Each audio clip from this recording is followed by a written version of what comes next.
Hello, this is me Rekha Sen on Swasviksha. Today we are going over the something interesting. As you saw the first picture, Runa Begum, the Indian girl who made international headlines for her rare condition and known as a giant baby girl, caused her head to swell too much, a circumference of 94 centimeter or 37 inches, more than twice the normal size, putting pressure on her brain and making it impossible for her to sit upright. She had died day before was to undergo corrective surgery. May her soul rest in peace. So basically she had a hydrocephalus. So how it occur and which are the things will responsible to cause this type of condition you will learn in today's lecture. Hydrocephalus. Hydro means water, CSF, and cephalus means skull. Accumulation of the CSF within the central nervous system or outside the CNS or within the cranial cavity, skull or cranial word, whatever you want to say that. CSF is the lymph of the CNS. CSF will be produced by choroid plexus. How it produce and their circulation in the ventricles I already discussed in very much details on my previous video on the cerebrospinal fluid. So check out the link in description box and like this video and subscribe my channel and press the bell icon to get notified much more interesting video on that. So as you see this picture, one is normal condition and another which is the abnormal or hydrocephalus condition. These are the normal ventricles, but on this figure it is enlarged and putting pressure over the brain substance.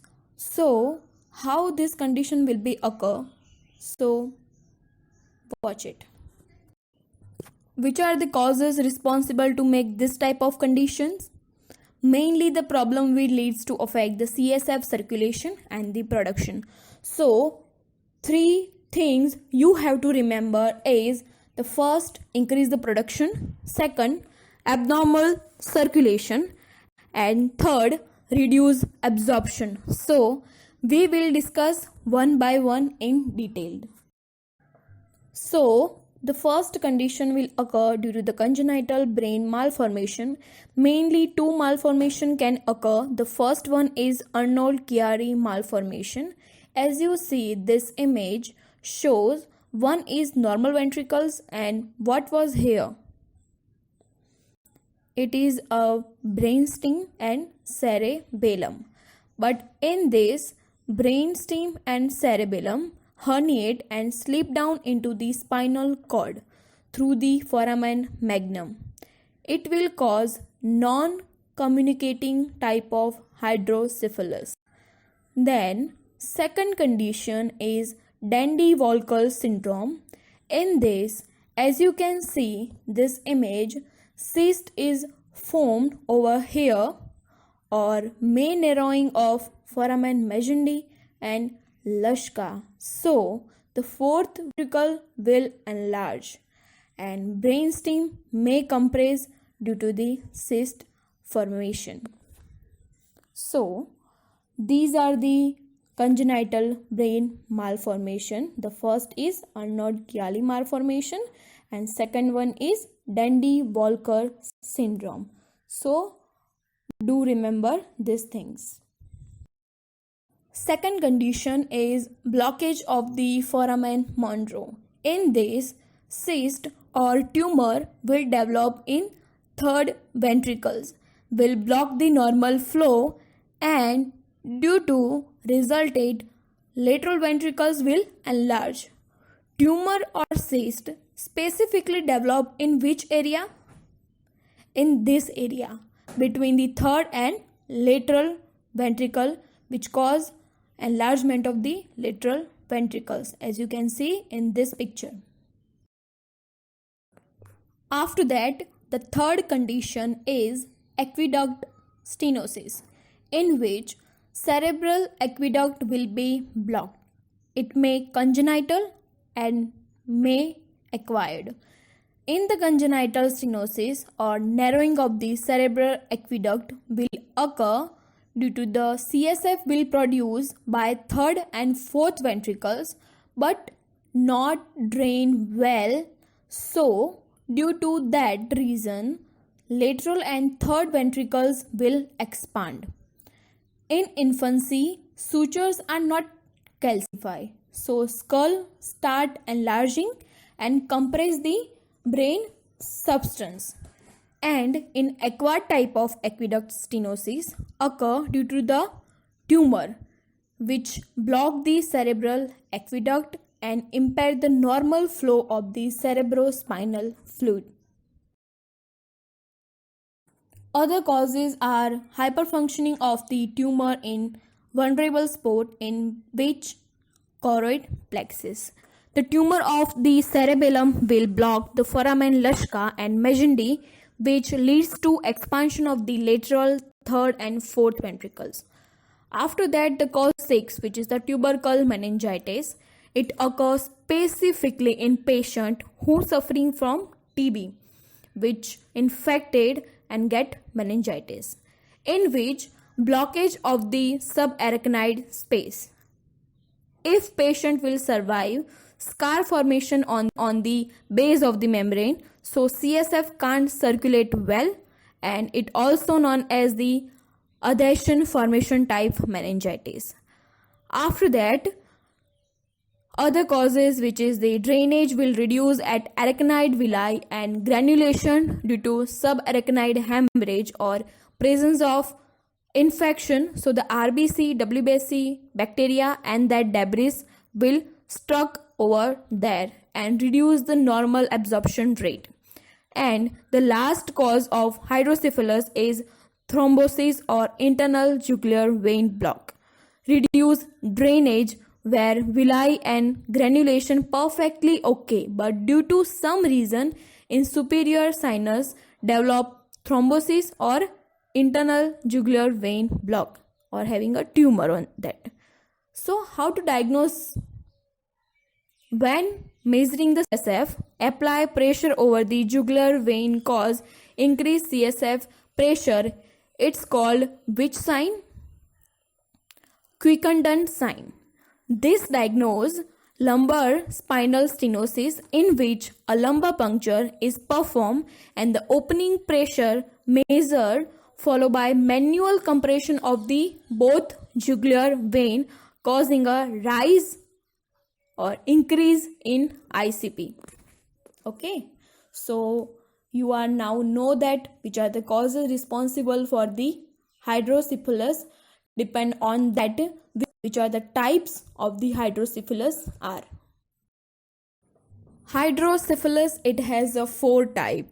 The first one is non-communicating hydrocephalus. Blockage in CSF flow, most common in cerebral aqueduct.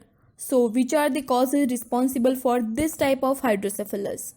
As we discussed that problems in foramen Monro, cerebral aqueduct, foramen Luschka and Magendie. Under these circumstances, CSF produced in central ventricular system but cannot communicate with the subarachnoid space. That's why we called non-communicating hydrocephalus. So cause number 1 to 4 are responsible for this type of hydrocephalus. Then second type is communicating hydrocephalus, in which imbalance between CSF production and the absorption. No blockage will occur in the CSF flow. The blockage will occur in non-communicating hydrocephalus. But in the communicating hydrocephalus, it will have a no blockage in CSF flow. So don't confuse in between this type of hydrocephalus. Okay, then which are the causes responsible for this type of hydrocephalus? Tumor of the cerebellum, the cause number 5. Then cause number 6, tubercle meningitis. Cause number 7, reduced drainage at arachnoid villi and granulation. So the name suggests that it can communicate with the subarachnoid space. Then third is pressure hydrocephalus, in which drainage at arachnoid villi is impaired. So which are the causes is responsible for that. Specifically, this type of patient having a history of past injury to head will develop meningeal or dural hemorrhage, which cause RBC, and fibrosis occur around the drainage system, so CSF can't drain well and accumulated in the skull. The last type is hydrocephalus ex vacuo, in which caudate nucleus goes under degeneration, so lateral ventricles look enlarged, means atrophy of the lateral ventricles will occur. This condition called Huntington's chorea. So these are all the types of the hydrocephalus: non-communicating, communicating, pressure hydrocephalus, and the last one is the hydrocephalus ex vacuo. Okay, so this is all about the types. Sign and symptoms of the hydrocephalus are, as you see the both picture, head is enlarged. So question is how much enlarged? So the normal head circumferences of the newborn is the 33 to 35 centimeter. If less than 33 centimeter, called microcephaly, but greater than 35 centimeter, called macrocephaly. So here more than 35 centimeter head circumferences in hydrocephalus. In first 3 months of life, head enlarge more than 1 centimeter in 15 days also indicate the hydrocephalus. This is the rate of the increase head circumferences, which is the abnormal. So now you are thinking that what is the normal rate of growing head according to age in month? We know that in first 3 months 2 centimeter in every month increase. Then in the 3 to 6 month of the child, 1 centimeter in every month. Then 6 to 12 month of baby, 0.5 centimeter will increase in every month. So other signs and symptoms are thin, wide, separated skull bones. Skull bones produce a crackpot sound or percussion. This sign called McCune sign. Then sun-setting eyes sign will increase CSF. Sclera is covered by lower pupils. Then, as you can see in this picture, bulging fontanelle. Then frontal boozing means protrusion of the eyebrows. So these are the symptoms see in infancy, but how to diagnose in child? I have an answer in the next topic. To diagnose hydrocephalus in child, signs and symptoms are early symptoms and late symptoms. In early symptoms, the child having irritability, feel lethargic and nausea and vomiting and headache, which is the sign of increased ICP, ataxia and awakening. Awakening means child can't sleep well and wake up most of the time. Then the late symptoms, it have high shrill cry. So we had discussed about the which are the signs and symptoms of child as well as in the infancy period. Okay. Signs and symptoms of the pressure hydrocephalus, in which this type area of the brain which is concerned with the gait control and the urinary sphincter is affected. So signs and symptoms are related to that. First is dementia, urinary incontinency and gait control.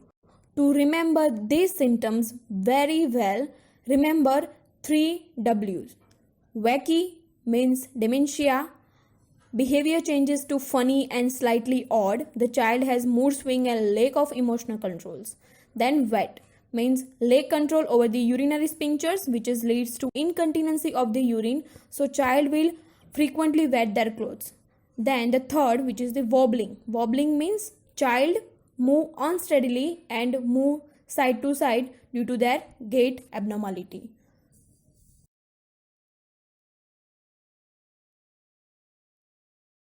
So you had learned that how the things will occur in the hydrocephalus. So how do you manage the patient who came with the hydrocephalus? Which are the treatment options are available? The patient who has the communicating hydrocephalus, we can manage through the medication. So which type of medication we have to give the patient? So CSF can be decreased. The medication is acetazolamide 500 mg per kg once in a day, which decrease the production of CSF, and other medication which is the glycerol also we can give to the patient, which also decrease the CSF production. But if patient having a non-communicating type of hydrocephalus, what was about this patient? You will send him or her to home? Definitely not, because we also have the option for this condition to treat well the patient. So all we have to do is bypass the flow of CSF through the surgical intervention.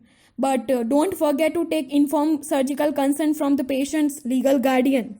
Otherwise, they will make a legal implication over you. Okay, so don't forget this type of thing. These are the legal priority. So we can save ourselves from the legal implications. So the first surgery, which is the ventriculoatrial shunt, in which insert the shunt from lateral ventricle to right atrium of the heart. As you can see the image, this is the whole catheter and here the port. Ventriculoperitoneal shunt, in which the shunt will insert between the lateral ventricles and peritoneal cavity. So see this figure, shunt begins in the affected ventricles of the brain and ends in peritoneal cavity. From here, drain CSF into this peritoneal cavity. So all you need is clear your concept that how it occur and where to take action. And for the cerebral aqueduct stenosis, have to make hole in the base of the third ventricle. This procedure called third ventriculostomy through the help of endoscopy called endoscopic third ventriculostomy. Okay. So in today's lecture we had discussed about the hydrocephalus, that which are the things will happen in the hydrocephalus and what is the meaning of hydrocephalus.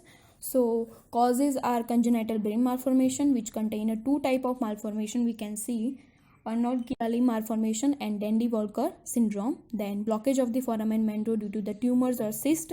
Then aqueduct of the cerebral, which is stenosis has been occur. Then hyperfunctioning, tumor of the choroid plexus, tumor of the cerebellum. Then TB meningitis, then reduced drainage at arachnoid villi and granulation and thrombosis will be occur in the hydrocephalus. And which are the signs and symptoms in the child and which are the signs and symptoms of the neonate, and also specific sign of the pressure hydrocephalus we also seen that, and which are the medication acetazolamide and glycerol, and the surgical intervention we have to do the ventriculoatrial shunt VA shunt and ventriculoperitoneal shunt, we also call the VP shunt. Then the last surgical procedure, which is the endoscopic third ventriculostomy. So all you have to understood those things. If you have any query or question related to the hydrocephalus, you can ask me in the comment section. So today we had discussed about the hydrocephalus. So thanks for watching. Don't forget to subscribe my channel and press the bell icon for more videos.